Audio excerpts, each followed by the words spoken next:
Ipatitigil muna ng Department of Social Welfare and Development or DSWD ang paglalabas ng guaranteed letter sa mga benepisyaryo sa ilalim ng Assistance to Individual in Crisis Situation or AICS program. Ayon kay DSWD Assistant Secretary Romel Lopez, ang suspension ng pag-i-issue ng guaranteed letter ay magsisimula sa December 7 hanggang katapusan ng 2023. Ibabalik ito sa Enero 2024.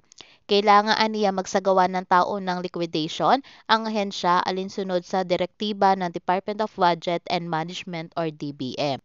Ang guarantee letter ay nagsisilbing garantiya sa service provider na babayaran ng DSWD ang kinuhang serbisyo ng benepisyaryo na itinuturing na vulnerable disadvantages or yung mga kinakaharap na crisis. Kabilang sa inaalok ng AICS ay ang medical assistant, burial, transportation, education, food or financial assistance para sa iba pang mga support services o pangangailangan ng tao o pamilya.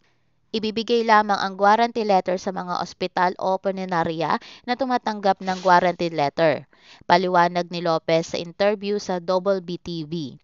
Karamihan ng malalaking ospital sa Metro Manila ay tumatanggap ng guarantee letter. Sa unang 6 na buwan ng 2023, umabot sa 1,867,563 benepisyaryo ang nakinabang sa AICS.